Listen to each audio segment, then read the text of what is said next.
ಪ್ರೀತಿಯುಳ್ಳ ದೇವಜನರೇ, ನೀವೆಲ್ಲರೂ ಬಹು ಆಸಕ್ತಿಯಿಂದ ವೀಕ್ಷಿಸುತ್ತಿರುವ ಸಮಗ್ರ ಸತ್ಯವೇದ ಅಧ್ಯಯನಕ್ಕೆ ಪ್ರೀತಿಯಿಂದ ಆಹ್ವಾನಿಸುತ್ತೇವೆ.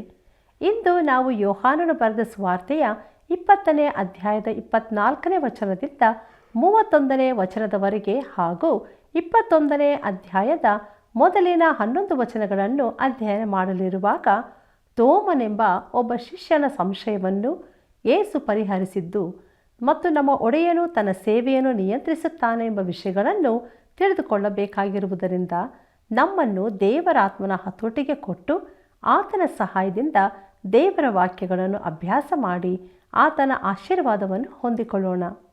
ಆತ್ಮದಲ್ಲಿ ಬಡವರಾಗಿರುವವರು ಧನ್ಯರು, ಪರಲೋಕ ರಾಜ್ಯವು ಅವರದು ಎಂಬುದಾಗಿ ಹೇಳಿದಂಥ ನಮ್ಮ ರಕ್ಷಕನಾದ ಯೇಸು ಕ್ರಿಸ್ತನ ಮಹೋನ್ನತವಾದ ನಾಮದಲ್ಲಿ ನಿಮ್ಮನ್ನು ಮತ್ತೊಂದಾವರ್ತಿ ವಂದಿಸುತ್ತಾ ಇಂದಿನ ಸತ್ಯವೇದ ಅಧ್ಯಯನಕ್ಕೆ ಬಹು ಪ್ರೀತಿಯಿಂದ ಸ್ವಾಗತಿಸುತ್ತೇನೆ.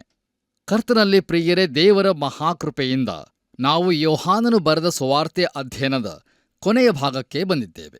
ಕಳೆದ ಎಲ್ಲಾ ಅಧ್ಯಯನಗಳಲ್ಲಿ ತಂದೆಯಾದ ದೇವರು ಅದ್ಭುತವಾದ ರೀತಿಯಲ್ಲಿ ನಮ್ಮನ್ನು ಮಾರ್ಗದರ್ಶಿಸಿ ನಡೆಸಿದ್ದಕ್ಕಾಗಿ ಆತನ ಪರಿಶುದ್ಧ ನಾಮಕ್ಕೆ ಸ್ತುತಿ ಸ್ತೋತ್ರಗಳನ್ನು ಸಲ್ಲಿಸೋಣ. ಇಂದು ನಾವು ಯೋಹಾನನು ಬರೆದ ಸುವಾರ್ತೆ 20ನೇ ಅಧ್ಯಾಯ 24ನೇ ವಚನದಿಂದ 21ನೇ ಅಧ್ಯಾಯದ ಪ್ರಾರಂಭದ 11 ವಚನಗಳನ್ನು ಧ್ಯಾನ ಮಾಡಿಕೊಳ್ಳೋಣ. ನೀವೆಲ್ಲರೂ ಇಂದಿನ ಧ್ಯಾನಕ್ಕಾಗಿ ಸಿದ್ಧರಾಗಿದ್ದೀರಲ್ಲವೇ? ಹಾಗಾದರೆ ಬಂದಿರಿ, ನಮ್ಮ ಇಂದಿನ ಧ್ಯಾನವನ್ನು ಆರಂಭಿಸುವ ಹಾಗೆ ದಯಮಾಡಿ ನಿಮ್ಮ ಸತ್ಯವೇದದಲ್ಲಿ ಯೋಹಾನನು ಬರೆದ ಸುವಾರ್ತೆ 20ನೇ ಅಧ್ಯಾಯ 24ನೇ ವಚನವನ್ನು ನನ್ನೊಂದಿಗೆ ಗಮನಿಸಿರಿ. ಅಲ್ಲಿ ನಾವು ಹೀಗೆ ನೋಡುತ್ತೇವೆ: ಯೇಸು ಬಂದಾಗ 12 ಮಂದಿ ಶಿಷ್ಯರೊಳಗೆ ಒಬ್ಬನಾದ ದಿದುಮನೆನಿಸಿಕೊಳ್ಳುವ ತೋಮನು ಅವರ ಸಂಗಡ ಇರಲಿಲ್ಲ ಎಂಬುದಾಗಿ. ಕರ್ತನಲ್ಲಿ ಪ್ರಿಯ ದೇವಜನರೇ, ತೋಮನು ಅವರೊಂದಿಗೆ ಯಾಕೆ ಇರಲಿಲ್ಲವೆಂಬುದಕ್ಕೆ ನಾವು ಊಹೆ ಮಾತ್ರ ಮಾಡಬಹುದು. ನೋಡಿರಿ, ತೋಮನು ಹೆಚ್ಚಾಗಿ ಏಕಾಂತವನ್ನು ಬಯಸುವವನು ಮತ್ತು ಸಂಶಯಗ್ರಸ್ತನೂ ಆಗಿದ್ದನು. ಈಗ ಇತರ 10 ಮಂದಿ ಶಿಷ್ಯರು ಯೇಸು ಕ್ರಿಸ್ತನು ಸತ್ತವರೊಳಗಿಂದ ಎದ್ದು ಬಂದದರ ಕುರಿತಾಗಿ ಭಾವೋದ್ರೇಕದಿಂದ ಮಾತಾಡುತ್ತಿರುವಾಗ ತೋಮನಿಗೆ ಅದನ್ನು ನಂಬಲಾಗಲಿಲ್ಲ.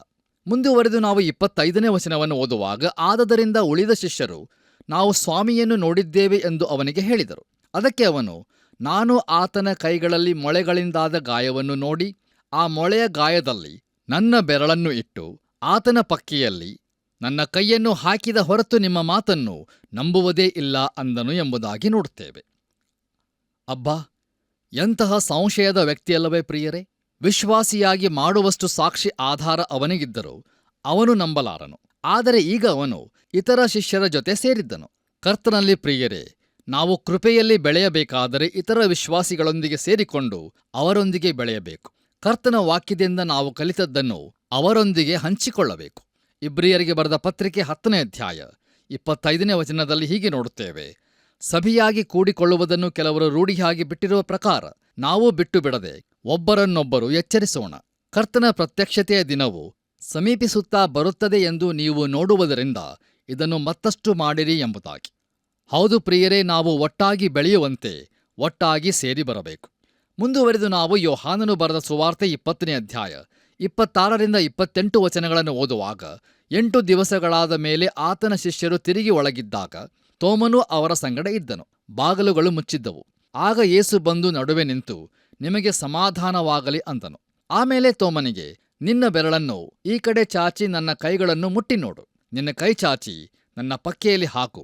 ನಂಬದವನಾಗಿರಬೇಡ, ನಂಬುವವನಾಗು ಎಂದು ಹೇಳಿದನು. ತೋಮನು ಆತನಿಗೆ, ನನ್ನ ಸ್ವಾಮಿ, ನನ್ನ ದೇವರು ಎಂದು ಹೇಳಿದನು ಎಂಬುದಾಗಿ.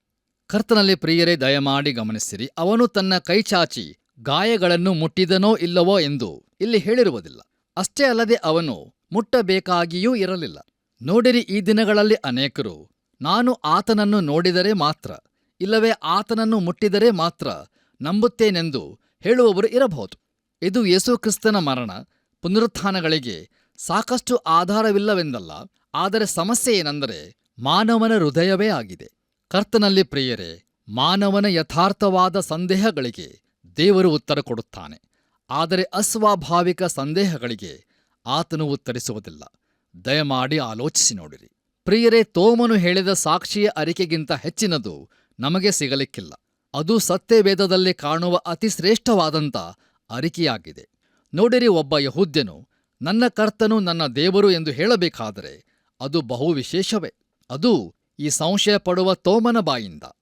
ನಮ್ಮ ಧ್ಯಾನದಲ್ಲಿ ಮುಂದುವರೆದು ನಾವು 29ನೇ ವಚನವನ್ನು ಓದುವಾಗ, ಯೇಸು ಅವನಿಗೆ, ನೀನು ನನ್ನನ್ನು ನೋಡಿದ್ದರಿಂದ ನಂಬಿದ್ದಿ, ನೋಡದೆ ನಂಬಿದವರು ಧನ್ಯರು ಎಂದು ಹೇಳಿದನು ಎಂಬುದಾಗಿ. ಹೌದು ಪ್ರಿಯರೇ, ಯೇಸು ಕ್ರಿಸ್ತನ ಮರಣ ಹಾಗೂ ಪುನರುತ್ಥಾನಗಳ ಕುರಿತು ಇರುವ ಆಧಾರಗಳನ್ನೇ ನಂಬುವವರಾದ ನಮಗೆ ವಿಶೇಷವಾದಂಥ ಆಶೀರ್ವಾದಗಳು ಕೊಡಲ್ಪಡುತ್ತವೆ.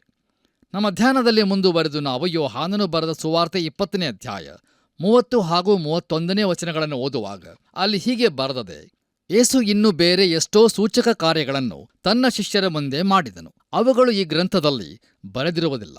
ಆದರೆ ಯೇಸು ದೇವಕುಮಾರನಾದ ಕ್ರಿಸ್ತನೆಂದು ನೀವು ನಂಬುವಂತೆಯೂ ನಂಬಿ ಆತನ ಹೆಸರಿನ ಮೂಲಕವಾಗಿ ಜೀವವನ್ನು ಪಡೆಕೊಳ್ಳುವಂತೆಯೂ ಇಷ್ಟೆಲ್ಲ ಬರೆದದೆ ಎಂಬುದಾಗಿ. ಕರ್ತನಲ್ಲಿ ನನ್ನ ಪ್ರಿಯ ಆತ್ಮೀಯ ಬಂಧುಗಳೇ, ಈಗ ತಾನೇ ನಾನು ಓದಿದಂಥ ಈ ವಚನಗಳು ಯೋಹಾನನು ಬರೆದ ಸುವಾರ್ತೆಯ ಕೀಲಿಕೈಯಾಗಿದೆ. ಪ್ರಿಯರೇ, ದಯಮಾಡಿ ಗಮನಿಸಿರಿ, ಯೇಸು ಕ್ರಿಸ್ತನು ಮಾಡಿದಂಥ ಅನೇಕ ಕಾರ್ಯಗಳನ್ನು ಬರೆದಿಲ್ಲ. ನೋಡಿರಿ, ಆತನು ಅನೇಕ ಜನರನ್ನು ಗುಣಪಡಿಸಿದನು. ಹೌದು ಪ್ರಿಯರೇ, ಯೇಸು ಕ್ರಿಸ್ತನು ಪುನರುತ್ಥಾನವಾದ ಬಳಿಕವೂ ಅನೇಕ ಕಾರ್ಯಗಳನ್ನು ಮಾಡಿದ್ದಾನೆ. ಅವುಗಳನ್ನೂ ಸಹ ಬರೆದಿಲ್ಲ ಎಂದು ಯೋಹಾನನು ತಾನೇ ಹೇಳುತ್ತಿದ್ದಾನೆ. ಯೋಹಾನನು ಈ ಸುವಾರ್ತೆಯನ್ನು ಬರೆಯುವಾಗ ಬೇಕಾದಷ್ಟನ್ನೇ ಆರಿಸಿಕೊಂಡು ಬರೆದನು. ತಾನು ಬರೆದಿರುವ ಸಂಗತಿಗಳನ್ನೇ ಆಯ್ಕೆ ಮಾಡಿಕೊಂಡನು. ಯಾಕಂದರೆ ಅವನ ಮನಸ್ಸಿನಲ್ಲಿ ಒಂದು ನಿರ್ದಿಷ್ಟವಾದಂಥ ಉದ್ದೇಶವಿತ್ತು. ನೋಡಿರಿ, ಅಪೋಸ್ತಲನಾದ ಯೋಹಾನನು ಯೇಸು ಕ್ರಿಸ್ತನ ಜೀವನ ಚರಿತ್ರೆಯನ್ನು ಬರೆಯಲು ಯತ್ನಿಸಲಿಲ್ಲ. ಇಲ್ಲವೇ ಯೇಸು ಕ್ರಿಸ್ತನ ಜೀವಿತದ ಇತರ ಸುವಾರ್ತಿಕರು ಬರೆಯದೇ ಬಿಟ್ಟ ಅಂಶಗಳನ್ನೂ ಸಹ ಬರೆಯಲಿಕ್ಕೂ ಕೂಡ ಪ್ರಯತ್ನ ಮಾಡಲಿಲ್ಲ. ಆದರೆ ಪ್ರಿಯರೇ, ಯೇಸು ದೇವಕುಮಾರನಾದ ಕ್ರಿಸ್ತನೆಂದು ನೀವು ನಂಬುವಂತೆಯೂ ನಂಬಿ ಆತನ ಹೆಸರಿನ ಮೂಲಕವಾಗಿ ಜೀವವನ್ನು ಪಡೆಕೊಳ್ಳುವಂತೆಯೂ ಬರೆದನು. ದೇವರ ನಾಮಕ್ಕೆ ಸ್ತೋತ್ರವಾಗಲಿ. ಹೌದು ಪ್ರಿಯರೇ, ನಂಬುವುದರಿಂದಲೇ ನಮಗೆ ನಿತ್ಯ ಜೀವ ದೊರೆಯುತ್ತದೆ ಮತ್ತು ನಾನು ಹೊಸದಾಗಿ ಹುಟ್ಟುತ್ತೇನೆ.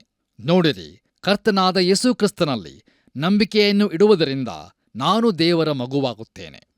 ಇಲ್ಲಿಗೆ ಪ್ರಿಯರೇ, ಯೋಹಾನನು ಬರೆದ ಸುವಾರ್ತೆ 20ನೇ ಅಧ್ಯಾಯದ ಧ್ಯಾನವು ಮುಕ್ತಾಯವಾಯಿತು. ಇಲ್ಲಿಯವರೆಗೂ ತಂದೆಯಾದ ದೇವರು ತನ್ನ ಕೃಪೆಯಲ್ಲಿ ನಮ್ಮನ್ನು ಮಾರ್ಗದರ್ಶಿಸಿ ನಡೆಸಿದ್ದಕ್ಕಾಗಿ ಆತನಿಗೆ ಸ್ತುತಿ ಸ್ತೋತ್ರಗಳನ್ನು ಸಲ್ಲಿಸುತ್ತಾ ಯೋಹಾನನು ಬರೆದ ಸುವಾರ್ತೆ 21ನೇ ಅಧ್ಯಾಯದ ಕಡೆಗೆ ನಮ್ಮ ಗಮನವನ್ನು ಹರಿಸೋಣ. ಪ್ರಿಯರೇ, ಈ 21ನೇ ಅಧ್ಯಾಯದ ಮುಖ್ಯ ಪ್ರಸ್ತಾಪವು ಮುಕ್ತಾಯ ಭಾಗ. ಮಹಿಮೆ ಹೊಂದುವುದು. ಪುನರುತ್ಥಾನನಾದ ಯೇಸು ಆತನು ಈಗಲೂ ದೇವರಾಗಿದ್ದಾನೆ, ನಮ್ಮ ಚಿತ್ತಗಳ ಒಡೆಯನು, ನಮ್ಮ ಸೇವೆಯನ್ನು ನಿಯಂತ್ರಿಸುತ್ತಾನೆ, ನಮ್ಮ ಹೃದಯಗಳ ಕರ್ತನು, ಸೇವೆಗೆ ಪ್ರೇರಣೆ, ನಮ್ಮ ಮನಸ್ಸುಗಳ ಒಡೆಯನು, ಜ್ಞಾನದ ಕೊರತೆ ಮತ್ತು ಸೇವೆಗೆ ನೆವವಿಲ್ಲ ಎಂಬುದಾಗಿ. ಕರ್ತನಲ್ಲಿ ನನ್ನ ಪ್ರಿಯ ಸಹೋದರ ಸಹೋದರಿಯರೇ, ಈ 21ನೇ ಅಧ್ಯಾಯದಲ್ಲಿ 3 ಘಟನೆಗಳು ಇರುತ್ತವೆ. ಮೊದಲನೆಯದಾಗಿ, ಗಲಿಲಾಯದ ತಿಬೇರಿಯವೆಂದು ಕರೆಯಲ್ಪಟ್ಟ ಸಮುದ್ರದಲ್ಲಿನ ಮೀನು ಹಿಡಿದ ಅನುಭವ. ಅದು ಯೇಸು ಕ್ರಿಸ್ತನನ್ನು ನಮ್ಮ ಚಿತ್ತಗಳ ಒಡೆಯನನ್ನಾಗಿ ತೋರಿಸುತ್ತದೆ. ಹೌದು ಪ್ರಿಯರೇ, ಆತನು ನಮ್ಮ ಸೇವೆಯನ್ನು ನಿಯಂತ್ರಿಸುತ್ತಾನೆ. ಎರಡನೆಯ ಘಟನೆ, ಸಮುದ್ರ ತೀರದ ಬೆಳಗಿನ ಉಪಹಾರ. ಇದು ಕರ್ತನಾದ ಯೇಸು ಕ್ರಿಸ್ತನನ್ನು ನಮ್ಮ ಹೃದಯದ ಒಡೆಯನನ್ನಾಗಿ ಮತ್ತು ಸೇವೆಗೆ ಪ್ರೇರಣೆ ಹಾಗೂ ಆತನ ಕಡೆಗಿರುವ ನಮ್ಮ ಪ್ರೀತಿಯನ್ನೂ ಸಹ ತೋರಿಸುತ್ತದೆ. ಇನ್ನು ಮೂರನೆಯದಾಗಿ, ಯೇಸು ಕ್ರಿಸ್ತನು ಪೇತ್ರನ ಮರಣವನ್ನು ಮುಂತಿಳಿಸಿದ್ದು. ಇದು ಯೇಸು ಕ್ರಿಸ್ತನು ನಮ್ಮ ಮನಸ್ಸುಗಳ ಒಡೆಯನನ್ನಾಗಿಯೂ ಮತ್ತು ಜ್ಞಾನದ ಕೊರತೆ, ಸೇವೆಯನ್ನು ಮಾಡದಿರುವುದಕ್ಕೆ ಒಂದು ನೆವವಲ್ಲವೆಂಬುದನ್ನೂ ಸಹ ತೋರಿಸುತ್ತದೆ. ಅಷ್ಟೇ ಅಲ್ಲದೆ ಪ್ರಿಯರೇ, ಈ ಅಧ್ಯಾಯವು ಪುನರುತ್ಥಾನನಾದ ಯೇಸು ಕ್ರಿಸ್ತನು ಇನ್ನೂ ದೇವರಾಗಿದ್ದಾನೆಂಬುದನ್ನು ತೋರಿಸಿಕೊಡುತ್ತದೆ. ದೇವರಿಗೆ ಮಹಿಮೆ ಉಂಟಾಗಲಿ. ಈಗ ದಯಮಾಡಿ ನಿಮ್ಮ ಸತ್ಯವೇದದಲ್ಲಿ ಯೋಹಾನನು ಬರೆದ ಸುವಾರ್ತೆ 21ನೇ ಅಧ್ಯಾಯ ಪ್ರಾರಂಭದ 3 ವಚನಗಳನ್ನು ನನ್ನೊಂದಿಗೆ ಗಮನಿಸಿರಿ.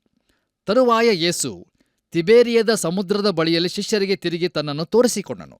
ತನ್ನನ್ನು ತೋರಿಸಿಕೊಂಡ ರೀತಿ ಯಾವುದೆಂದರೆ, ಸೀಮೋನ್ ಪೇತ್ರನು, ದಿದುಮನೆಂಬ ತೋಮನು, ಗಲಿಲಾಯದ ಕಾನಾ ಊರಿನ ನತಾನಿಯೇಲನು, ಜೆಬೆದಾಯನ ಕುಮಾರರು, ಆತನ ಶಿಷ್ಯರಲ್ಲಿ ಇನ್ನಿಬ್ಬರು ಕೂಡಿದ್ದರು. ಅವರಿಗೆ ಸೀಮೋನ್ ಪೇತ್ರನು, ನಾನು ಮೀನು ಹಿಡಿಯುವುದಕ್ಕೆ ಹೋಗುತ್ತೇನೆಂದು ಹೇಳಲು ಅವರು, ನಾವೂ ನಿನ್ನ ಸಂಗಡ ಬರುತ್ತೇವೆ ಅಂದರು. ಅವರು ಹೊರಟು ದೋಣಿಯನ್ನು ಹತ್ತಿದರು. ಆದರೆ ಆ ರಾತ್ರಿಯಲ್ಲಿ ಒಂದು ಮೀನೂ ಸಿಕ್ಕಲಿಲ್ಲ ಎಂಬುದಾಗಿ. ಕರ್ತನಲ್ಲಿ ಪ್ರಿಯ ಆತ್ಮೀಯ ಬಂಧುಗಳೇ, ಈ ಚಿಕ್ಕ ಸಮುದ್ರವಾದ ಗಲಿಲಾಯ ಸಮುದ್ರವು ಯೇಸುಕ್ರಿಸ್ತನ ಪುನರುತ್ಥಾನದ ಮೊದಲಿನ ಹಾಗೂ ಆ ಬಳಿಕದ ಸೇವೆಯೊಂದಿಗೆ ಬಹಳವಾಗಿ ಸೇರಿಕೊಂಡಿದೆ. ನೋಡಿರಿ, ಈ ಜನರಿಗೆ ಅದು ಬಹು ಪರಿಚಿತವಾದಂಥ ಸ್ಥಳವಾಗಿದೆ. ಆತನು ಅವರನ್ನು ಗಲಿಲಾಯಕ್ಕೆ ಹೋಗಲು ಹೇಳಿದ್ದನು. ಅವರು ಅಲ್ಲಿಗೆ ಹೋಗಿ ಆತನಿಗಾಗಿ ಕಾಯುತ್ತಿದ್ದರು. ಆದರೆ ಪ್ರಿಯರೇ, ಇದು ಒಂದು ಆಶ್ಚರ್ಯವನ್ನು ಹುಟ್ಟಿಸುವ ಗುಂಪಾಗಿದೆ. ಇದನ್ನು ನಾನು ಸಮಸ್ಯೆಯ ಮಕ್ಕಳ ಒಕ್ಕೂಟವೆಂದು ಕರೆಯುತ್ತೇನೆ. ನೋಡಿರಿ, ಸೀಮೋನ್ ಪೇತ್ರನು ಇಲ್ಲಿದ್ದಾನೆ. ಅವನು ಆಸಕ್ತಿಯುಳ್ಳವನಾದರೂ ಸೋಲುವವನು, ಪ್ರೀತಿಯ ಹೃದಯದವನು, ಆದರೂ ದೂರದಿಂದ ಹಿಂಬಾಲಿಸುವವನು. ಅವನು ಅವಸರದವನು ಮತ್ತು ಒರಟು ಸ್ವಭಾವದವನು, ಆದರೆ ಪ್ರೀತಿಸುವವನು. ಇನ್ನು ತೋಮನಿದ್ದಾನೆ. ಇವನು ಮಹಾ ಸಂಶಯ ಪ್ರವೃತ್ತಿಯವನು, ಮನಸ್ಸು ತುಂಬ ಪ್ರಶ್ನೆಗಳಿರುವವನು. ನತಾನಯೇಲನೂ ಸಹ ಇದ್ದಾನೆ. ಇವನು ಹಾಸ್ಯ ಸ್ವಭಾವದವನು, ಇವನೂ ಸಹ ಸಂಶಯ ಪ್ರವೃತ್ತಿಯವನೇ ಆಗಿದ್ದನು. ಅಷ್ಟೇ ಅಲ್ಲದೆ ಗುಡುಗಿನ ಮರಿಗಳಾದ ಯಾಕೋಬನು, ಯೋಹಾನನು, ಇನ್ನು ಹೆಸರು ಹೇಳಿರದ ಇತರ ಇನ್ನಿಬ್ಬರೂ ಸಹ ಇದ್ದಾರೆ. ಹೌದು ಪ್ರಿಯರೇ, ಇದು ಒಂದು ಸಮಸ್ಯೆಯ ಮಕ್ಕಳ ಗುಂಪಾಗಿದ್ದರಿಂದ ನಮ್ಮಂತೆಯೇ ಇದ್ದಿರಬಹುದು. ಪ್ರಿಯರೇ, ದಯಮಾಡಿ ಗಮನಿಸಿರಿ, ಅವರು ತಿರುಗಿ ಮೀನು ಹಿಡಿಯಲು ಹೋದದ್ದಕ್ಕೆ ಅನೇಕ ವಿಮರ್ಶಕರು ಅವರನ್ನು ದೂರುತ್ತಾರೆ.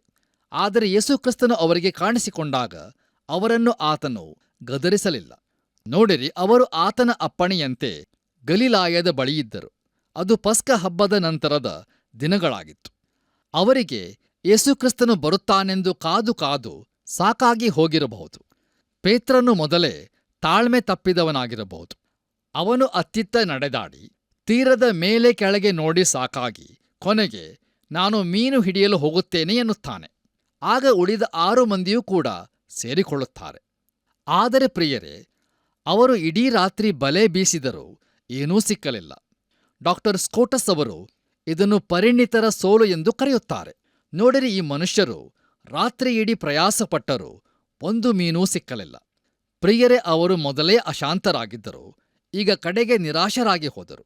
ಮೀನು ಸಿಕ್ಕುತ್ತಾ ಹೋದಾಗ ಮೀನು ಹಿಡಿಯುವುದು ಸುಲಭ, ಆದರೆ ಮೀನು ಸಿಗದೇ ಹೋಗುವಾಗ ನಿರಾಶೆಯೂ ಸಹಜ. ಪ್ರಿಯರೇ, ಅವರಿಗೆ ಮೀನು ಹಿಡಿಯುವುದು ಚೆನ್ನಾಗಿ ತಿಳಿದಿತ್ತು.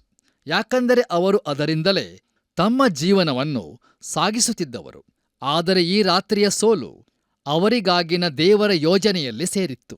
ದಯಮಾಡಿ ಆಲೋಚಿಸಿ ನೋಡಿ. ಬನ್ನಿರೆ ಪ್ರಿಯರೇ, ಈಗ ದಯಮಾಡಿ ನಿಮ್ಮ ಸತ್ಯವೇದದಲ್ಲಿ ಯೋಹಾನನು ಬರೆದ ಸುವಾರ್ತೆ 21ನೇ ಅಧ್ಯಾಯ 4ನೇ ವಚನವನ್ನು ಗಮನಿಸಿರಿ. ಅಲ್ಲಿ ನಾವು ಹೀಗೆ ನೋಡುತ್ತೇವೆ: ಬೆಳಗಾಗುವಾಗ ಯೇಸು ದಡದಲ್ಲಿ ನಿಂತಿದ್ದನು. ಆದಾಗ್ಯೂ ಶಿಷ್ಯರು ಆತನನ್ನು ಯೇಸುವೆಂದು ತಿಳಿಯಲಿಲ್ಲ ಎಂಬುದಾಗಿ.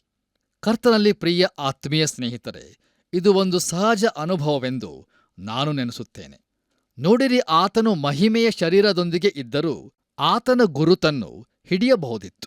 ಆದರೆ ಅವರು ಸಮುದ್ರದಲ್ಲಿ ಸ್ವಲ್ಪ ದೂರವಿದ್ದಿರಬಹುದು.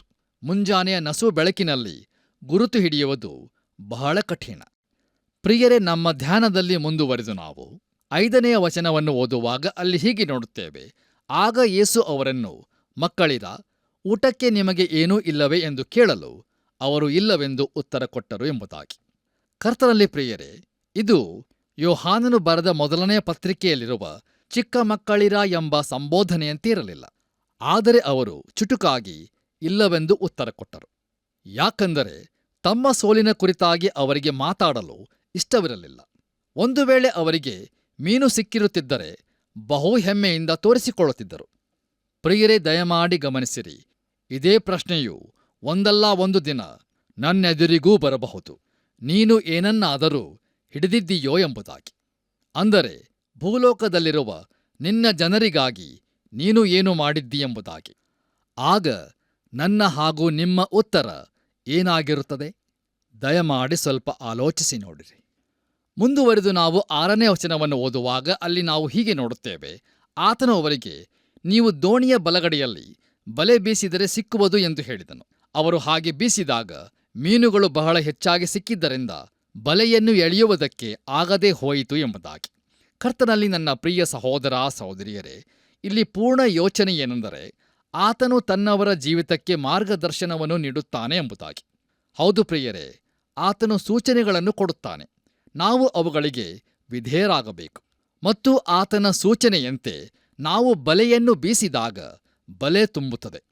ಕರ್ತನಲ್ಲಿ ಪ್ರಿಯರೇ, ಅದು ತುಂಬಿದ್ದರೂ ಬಲೆಯು ತುಂಡಾಗಲಿಲ್ಲವೆಂಬುದನ್ನು ಗಮನಿಸಿರಿ. ನೋಡಿರಿ, ಯೇಸು ಕ್ರಿಸ್ತನ ಮರಣ ಹಾಗೂ ಸಮಾಧಿ ಮತ್ತು ಆತನ ಪುನರುತ್ಥಾನಗಳಂತೆಯೇ ಆ ಬಲೆಯು ಬಹು ಗಟ್ಟಿಯಾಗಿದೆ. ನಮ್ಮ ಧ್ಯಾನದಲ್ಲಿ ಮುಂದುವರಿದು ನಾವು ಯೋಹಾನನು ಬರೆದ ಸುವಾರ್ತೆ 21ನೇ ಅಧ್ಯಾಯ 7ನೇ ವಚನವನ್ನು ಓದುವಾಗ ಅಲ್ಲಿ ಹೀಗೆ ಬರೆದದೆ: ಆಗ ಯೇಸುವಿಗೆ ಪ್ರಿಯನಾಗಿದ್ದ ಶಿಷ್ಯನು ಪೇತ್ರನಿಗೆ, ಅವರು ಸ್ವಾಮಿಯವರು ಎಂದು ಹೇಳಿದನು. ಸ್ವಾಮಿಯವರೆಂದು ಸೀಮೋನ್ ಪೇತ್ರನು ಕೇಳಿ, ಮೈಮೇಲೆ ಬಟ್ಟೆ ಇಲ್ಲದವನಾಗಿದ್ದರಿಂದ ಒಲ್ಲಿಯನ್ನು ಸುತ್ತಿಕೊಂಡು ಸಮುದ್ರದಲ್ಲಿ ಧುಮುಕಿದನು ಎಂಬುದಾಗಿ. ಕರ್ತನಲ್ಲಿ ನನ್ನ ಪ್ರಿಯ ದೇವಜನರೇ, ಸೀಮೋನ್ ಪೇತ್ರನಲ್ಲಿಲ್ಲದ ಒಂದು ಆತ್ಮೀಕ ಗುರುತಿಸುವಿಕೆ ಅಪೊಸ್ತಲನಾದ ಯೋಹಾನನಲ್ಲಿತ್ತು. ನೋಡಿರಿ, 3 ವರ್ಷಗಳ ಹಿಂದೆ ಯೇಸು ಕ್ರಿಸ್ತನು ಅವರನ್ನು ಬಹುಶಃ ಇದೇ ಸ್ಥಳದಲ್ಲಿ ಕರೆದಿರಬೇಕು. ಈಗ ಅವರು ಮೀನು ಹಿಡಿಯಲಿಕ್ಕೆ ಹಿಂತಿರುಗಿ ಹೋಗಿದ್ದರು. ಆದ್ದರಿಂದ ಕರ್ತನು ಅವರನ್ನು ಮನುಷ್ಯರನ್ನು ಹಿಡಿಯುವ ಬೆಸ್ತರನ್ನಾಗಿ ಮಾಡಲು ಈಗ ಪುನಃ ಕರೆಯುತ್ತಿದ್ದಾನೆ. ಪ್ರಿಯರೇ, ದಯಮಾಡಿ ಗಮನಿಸಿರಿ, ಪೇತ್ರನಿಗೆ ಯೋಹಾನನಲ್ಲಿದ್ದಂತಹ ಆತ್ಮೀಕ ಗುರುತಿಸುವಿಕೆ ಇದ್ದಿರಲಿಕ್ಕಿಲ್ಲ.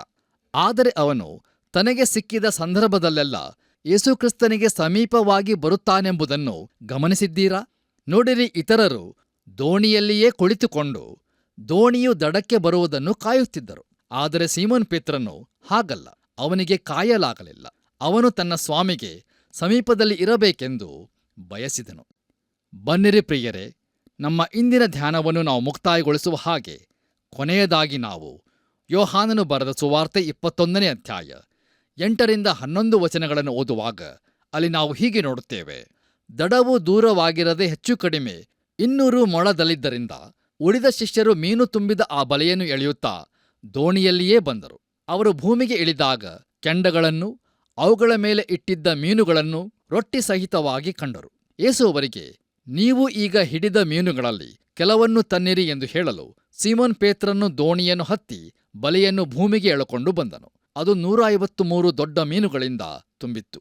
ಅಷ್ಟು ಮೀನುಗಳು ಇದ್ದರೂ ಬಲೆ ಹರಿಯಲಿಲ್ಲ ಎಂಬುದಾಗಿ. ದೇವರು ಪ್ರೀತಿಸುವ ಪ್ರಿಯರೇ, ಇದು ದಾಖಲಿಸಲ್ಪಟ್ಟ ಯೇಸುಕ್ರಿಸ್ತನ ಕೊನೆಯ ಅದ್ಭುತ ಕಾರ್ಯ ಮತ್ತು ಪುನರುತ್ಥಾನದ ಬಳಿಕ ಮಾಡಿದ ಒಂದೇ ಕಾರ್ಯವಾಗಿದೆ. ಕರ್ತನಲ್ಲಿ ಪ್ರಿಯರೇ, ನಾವು ಯೇಸುಕ್ರಿಸ್ತನ ಪುನರುತ್ಥಾನದ ನಂತರ ಸೇವೆಯನ್ನು ತಿಳುಕೊಳ್ಳಬೇಕಾದದ್ದರಿಂದ ಇದು ಬಹು ಪ್ರಾಮುಖ್ಯವಾಗಿದೆ. ಕೊರಿಂಥದವರಿಗೆ ಬರೆದ 2ನೇ ಪತ್ರಿಕೆ 5ನೇ ಅಧ್ಯಾಯ 16ನೇ ವಚನದಲ್ಲಿ ಅಪೊಸ್ತಲನಾದ ಪೌಲನು ಹೀಗೆ ಬರೆಯುತ್ತಾನೆ: ಕ್ರಿಸ್ತನನ್ನು ಕೂಡ ನಾವು ಶರೀರ ಸಂಬಂಧವಾಗಿ ತಿಳಿದಿದ್ದರೂ ಇನ್ನು ಮುಂದೆ ಆತನನ್ನು ಹಾಗೆ ತಿಳಿದುಕೊಳ್ಳುವುದಿಲ್ಲ ಎಂಬುದಾಗಿ. ಕರ್ತನಲ್ಲಿ ನನ್ನ ಪ್ರಿಯ ಸಹೋದರ ಸಹೋದರಿಯರೇ, ನಾವು ಬೆತ್ಲೆಹೇಮಿನ ಮಗುವಿನೊಂದಿಗೆ ಸೇರಿಸಲ್ಪಟ್ಟವರಲ್ಲ. ಆದರೆ ಪ್ರಿಯರೇ, ಪುನರುತ್ಥಾನನಾಗಿ ಜೀವಿಸುತ್ತಾ ದೇವರ ಬಲಗಡೆಯಲ್ಲಿ ಸಿಂಹಾಸನಾರೂಢನಾಗಿರುವ ಮಹಿಮೆಯ ಕ್ರಿಸ್ತನೊಂದಿಗೆ ಸೇರಿಸಲ್ಪಟ್ಟವರು. ಆದ್ದರಿಂದಲೇ ಪ್ರಿಯರೇ, ಪುನರುತ್ಥಾನದ ಬಳಿಕದ ಆತನ ಸೇವೆಯು ನಮಗೆ ಬಹು ಪ್ರಾಮುಖ್ಯವಾಗಿದೆ.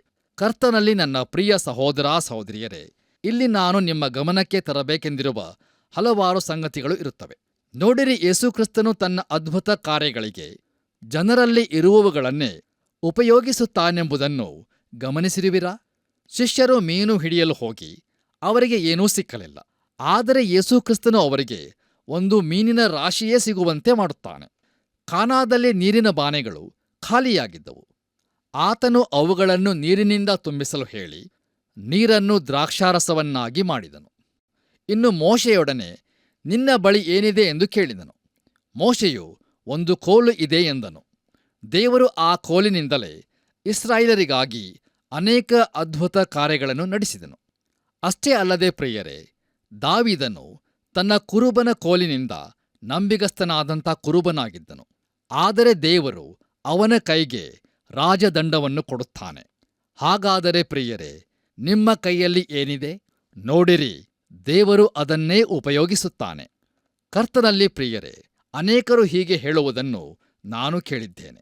ಅವರು ತಾವು ಬೇರೆ ಎಲ್ಲಾದರೂ ಇರುತ್ತಿದ್ದರೆ, ಇಲ್ಲವೇ ಬೇರೆಯೇ ಸನ್ನಿವೇಶಗಳಲ್ಲಿ ಇರುತ್ತಿದ್ದರೆ ಒಳ್ಳೆಯದಿತ್ತೆಂದು ಭಾವಿಸುತ್ತಾರೆ. ಕರ್ತನಲ್ಲಿ ನನ್ನ ಪ್ರಿಯ ಆತ್ಮೀಯ ಸ್ನೇಹಿತರೆ, ದಯಮಾಡಿ ಗಮನಿಸಿರಿ. ನಾನು ಇರುವಂಥ ಸ್ಥಳದಲ್ಲಿಯೇ ದೇವರು ನನ್ನನ್ನು ಉಪಯೋಗಿಸಲಿಕ್ಕಾಗದಿದ್ದರೆ ಆತನು ನನ್ನನ್ನು ಎಲ್ಲಿಯೂ ಉಪಯೋಗಿಸಲು ಆಗುವುದಿಲ್ಲ. ದಯಮಾಡಿ ಆಲೋಚಿಸಿ ನೋಡಿರಿ. ಅಷ್ಟು ಮಾತ್ರವಲ್ಲದೆ ಪ್ರಿಯರೇ, ದೇವರು ತಾನು ಮಾಡುವುದನ್ನು ಸಮೃದ್ಧಿಯಾಗಿ ಮಾಡುತ್ತಾನೆಂಬುದನ್ನು ಗಮನಿಸಿರಿ. ನೀರಿನ ಪಾತ್ರೆಗಳು ದ್ರಾಕ್ಷಾರಸದಿಂದ ತುಂಬಿ ಹೋಗಿದ್ದವು. 5,000 ಮಂದಿಗೆ ಊಟವನ್ನು ಕೊಟ್ಟ ಬಳಿಕ ಉಳಿದ ತುಂಡುಗಳು 12 ಪುಟ್ಟಿಗಳಾದವು. ಅಷ್ಟೇ ಅಲ್ಲದೆ ಬಲೆಗಳು ಮೀನುಗಳಿಂದ ತುಂಬಿಕೊಂಡಿದ್ದವು. ಕರ್ತನಲ್ಲಿ ಪ್ರಿಯರೇ, ಯೇಸು ಕ್ರಿಸ್ತನು ಕೆಂಡಗಳ ಮೇಲೆ ಇಟ್ಟ ಮೀನುಗಳು ಅದಾಗಲೇ ಸಮುದ್ರ ತೀರದಲ್ಲಿ ಸಿದ್ಧವಾಗಿದ್ದರು. ಯೇಸು ಕ್ರಿಸ್ತನು ಅವರಿಗೆ ಅವರು ಹಿಡಿದಿದ್ದ ಮೀನುಗಳಲ್ಲಿ ಕೆಲವನ್ನು ತರಲು ಹೇಳುತ್ತಾನೆ. ಯಾಕಂದರೆ ಪ್ರಿಯರೇ, ಆತನು ಅವರ ಸೇವೆಯ ಶ್ರಮವನ್ನು ಸ್ವೀಕರಿಸುತ್ತಾನೆ. ಯಾಕಂದರೆ ಅವರು ಆತನ ಅಪ್ಪಣೆಯಂತೆಯೇ ಬಲೆ ಬೀಸಿದ್ದರಿಂದ ಅವರು ತಂದದ್ದನ್ನು ಸ್ವೀಕರಿಸುತ್ತಾನೆ. ನೋಡಿರಿ, ಇಂತಹ ಸೇವೆಯಲ್ಲಿ ಎಷ್ಟೊಂದು ಒಳ್ಳೆಯ ಅನ್ಯೋನ್ಯತೆ ಇರುತ್ತದಲ್ಲವೇ? ದೇವರ ನಾಮಕ್ಕೆ ಸ್ತೋತ್ರವಾಗಲಿ. ಕರ್ತನಲ್ಲಿ ಪ್ರಿಯ ಆತ್ಮೀಯ ಬಂಧುಗಳೇ, ಲೂಕನ ಸುವಾರ್ತೆಯಲ್ಲಿ ಮತ್ತೊಂದಾವರ್ತಿ ಪೇತ್ರನು ತುಂಬಾ ಮೀನುಗಳನ್ನು ಅದ್ಭುತವಾಗಿ ಹಿಡಿದಿದ್ದನ್ನು ಬರೆದಿಡಲಾಗಿದೆ. ಅದು ಯೇಸುಕ್ರಿಸ್ತನ ಸೇವೆಯ ಆರಂಭದ ದಿನಗಳಾಗಿದ್ದು, ಆತನು ಪೇತ್ರನನ್ನು ಮನುಷ್ಯರನ್ನು ಹಿಡಿಯುವ ಬೆಸ್ತರನ್ನಾಗಿ ಮಾಡಲು ಕರೆದಂಥ ಸಮಯವಾಗಿತ್ತು. ಆದರೆ ಆಗ ಬಲೆಯು ಹರಿದು ಹೋಗಿತ್ತು. ನೋಡಿರಿ, ಯೇಸು ಕ್ರಿಸ್ತನನ್ನು ಹಿಂಬಾಲಿಸಿದರೂ ಎಲ್ಲರೂ ವಿಶ್ವಾಸಿಗಳಲ್ಲವೆಂಬುದನ್ನು ಪೇತ್ರನು ತಿಳಿಯಬೇಕಾಗಿತ್ತು. ಬಲೆಯು ಹರಿದು ಹೋಗಿ ಅನೇಕ ಮೀನುಗಳು ಪುನಃ ಸಮುದ್ರದೊಳಕ್ಕೆ ಹೋದವು. ಆದರೆ ಈ ಸಲ ಬಲೆಯು ಹರಿದು ಹೋಗದೆ ಅದನ್ನು ದಡಕ್ಕೆ ಎಳೆದುಕೊಂಡು ಬಂದನು. ಹೌದು, ಅದು ದೊಡ್ಡ ಮೀನುಗಳಿಂದ ತುಂಬಿತ್ತು. ನೋಡಿರಿ, ಪೇತ್ರನು ಕುರಿಮರಿಗಳನ್ನು ಹಾಗೂ ಕುರಿಗಳನ್ನು ಮೇಯಿಸಲು ಕರೆಯಲ್ಪಟ್ಟನು. ಹಾಗಾದರೆ ಯಾವುದನ್ನು ಕೊಟ್ಟು? ಹೌದು, ದೇವರ ವಾಕ್ಯವನ್ನು. ಕರ್ತನಲ್ಲಿ ಪ್ರಿಯರೇ, ದಯಮಾಡಿ ಗಮನಿಸಿರಿ. ಪುನರುತ್ಥಾನನಾದ ಹಾಗೂ ಮಹಿಮೆ ಹೊಂದಿದ ಯೇಸು ಕ್ರಿಸ್ತನ ಸುವಾರ್ತೆಯು ನಮ್ಮನ್ನು ರಕ್ಷಿಸುವುದು ಮಾತ್ರವಲ್ಲದೆ ಅದು ನಮ್ಮನ್ನು ಕಾಯುತ್ತದೆ. ಕರ್ತನಲ್ಲಿ ನನ್ನ ಪ್ರಿಯ ಸಹೋದರ ಸಹೋದರಿಯರೇ, ಯೇಸು ಕ್ರಿಸ್ತನಿಗೆ ತನ್ನದೇ ಆದ ಒಂದು ಉದ್ದೇಶ ಇದೆಯೆಂದು ನಾವು ಈ ಘಟನೆಯಿಂದ ತಿಳಿಯುತ್ತೇವೆ. ಹೌದು, ಆತನು ನಮಗೆ ಮಾರ್ಗದರ್ಶನವನ್ನು ನೀಡಲು ಬಯಸುತ್ತಾನೆ. ನಾವು ವಿಧೇಯರಾದರೆ ಆತನು ನಮ್ಮನ್ನು ಆಶೀರ್ವದಿಸುತ್ತಾನೆ ಮತ್ತು ನಮ್ಮೊಂದಿಗೆ ಸದಾ ಅದ್ಭುತವಾದಂಥ ಅನ್ಯೋನ್ಯತೆಯೊಂದಿಗೆ ಇರುತ್ತಾನೆ. ಹೌದು ಪ್ರಿಯರೇ, ಆತನು ನಮ್ಮ ಚಿತ್ತಗಳ ಒಡೆಯನಾಗಿದ್ದಾನೆ. ಆತನ ನಾಮಕ್ಕೆ ಸ್ತೋತ್ರವಾಗಲಿ. ಆದ್ದರಿಂದ ಪ್ರಿಯರೇ, ಇಂತಹ ಶ್ರೇಷ್ಠ ನಾಯಕನು, ಒಳ್ಳೆಯ ಮಾರ್ಗದರ್ಶಕನು ಹಾಗೂ ನಮ್ಮನ್ನು ನಿತ್ಯವೂ ಕಾಯುವ ಶ್ರೇಷ್ಠ ಕುರುಬನಾಗಿರುವಾತನಿಗೆ ನಾವೂ ಕೂಡ ನಿತ್ಯವಾಗಿ ವಿಧೇಯರು ಹಾಗೂ ನಂಬಿಗಸ್ತರಾಗಿದ್ದುಕೊಂಡು ನಮ್ಮ ಜೀವಿತಗಳ ಮೂಲಕ ಆತನನ್ನು ಮಹಿಮೆಪಡಿಸೋಣ. ಹಾಗಾಗುವಂತೆ ತಂದೆಯಾದ ದೇವರು ನಮ್ಮೆಲ್ಲರಿಗೂ ಸಹಾಯ ಮಾಡಿ ನಡೆಸಲಿ. ಆಮೆನ್. ಪ್ರೀತಿಯುಳ್ಳ ಸ್ನೇಹಿತರೆ, ಸಂಶಯವು ವಿಶ್ವಾಸಿಗಳ ಜೀವಿತದಲ್ಲಿ ಬಹಳಷ್ಟು ಸಾರಿ ದೇವರನ್ನು ತಿಳಿದುಕೊಳ್ಳದಂತೆ ಮಾಡುತ್ತದೆ. ತೋಮನ ಜೀವಿತವು ಹಾಗೆಯೇ ಇತ್ತು. ಆದರೆ ಪುನರುತ್ಥಾನವಾದ ಮೇಲೆ ಯೇಸುಕ್ರಿಸ್ತನ ಪ್ರತ್ಯಕ್ಷತೆ ಅವನ ಸಂಶಯವನ್ನು ನೀಗಿಸಿ ನಂಬಿಕೆಗೆ ನಡೆಸಿತು. ನಂಬಿಕೆಯು ಸುವಾರ್ತೆಯ ಕೀಲಿ ಕೈ, ಅಂದರೆ ಬೀಗದ ಕೈ ಆಗಿದೆ, ಹಾಗೂ ದೇವರ ವಿಧೇಯತೆಯ ಜೀವಿತವನ್ನು ಮೆಚ್ಚುತ್ತಾನೆ ಎಂಬ ಸತ್ಯವನ್ನು ತಿಳಿದುಕೊಂಡ ನಾವು ದಿನಾಲು ಕ್ರಿಸ್ತ ನಂಬಿಕೆಯ ಜೀವಿತದಲ್ಲಿ ಪುನರುತ್ಥಾನದ ಸಾಕ್ಷಿ ಹಾಗೂ ಆತ್ಮನ ಫಲವನ್ನು ನೀಡುತ್ತಾ ದೇವರನ್ನು ಮಹಿಮೆ ಪಡಿಸೋಣ. ಬನ್ನಿರಿ, ಪ್ರಾರ್ಥನೆ ಮಾಡೋಣ. ಪ್ರೀತಿಯುಳ್ಳ ನಮ್ಮ ಪರಲೋಕ ತಂದೆಯ ದೇವರೇ, ಪುನರುತ್ಥಾನ ಹೊಂದಿದಂಥ ಯೇಸುಕ್ರಿಸ್ತನ ಮಹಿಮೆಯ ನಾಮದಲ್ಲಿ ನಿನ್ನನ್ನು ಕೊಂಡಾಡಿ ಘನಪಡಿಸಿ ಆರಾಧಿಸ್ತೇವೆ. ಸಂಶಯ ಪಟ್ಟಂಥ ತೋಮನ ಜೀವಿತವನ್ನು ನಮ್ಮ ಮುಂದೆ ತಂದಿದ್ದಿ. ಕರ್ತನೆ, ನಾವು ಸಂಶಯ ಪಡದೆ ಕ್ರಿಸ್ತನಲ್ಲಿ ಬೇರೂರಿ ನಿಂತು ನಿನ್ನನ್ನು ವಿಶ್ವಾಸದಿಂದ ನಂಬಿ ನಿನ್ನ ಒಂದು ವಾಕ್ಯದ ಬೆಳಕಿನಲ್ಲಿ ನಡೆಯುವಂತೆ ಕೃಪೆ ಮಾಡು.